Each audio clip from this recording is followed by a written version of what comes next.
And 7 people were killed in Bungoma County following a night attack by armed gangsters in Masaek village in Mount Elgon Constituency.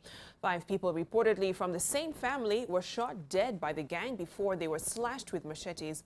Angry residents this morning lynched 2 men suspected to be members of the same gang that reigned terror in the village. The suspects were beaten to death by the angry mob, which claimed that the gang targeted people who they suspected were police informants. Residents said the gang knocked on the victims' doors and, after gaining entry, started attacking them and raping women while accusing them of informing the police about them. The leader of the gang is alleged to be a former convict who residents claim has been causing sleepless nights. One of those who was killed by the gang is a 72-year-old man who was to receive dowry for his daughter today. The women who was raped are undergoing treatment at Bungoma Referral Hospital.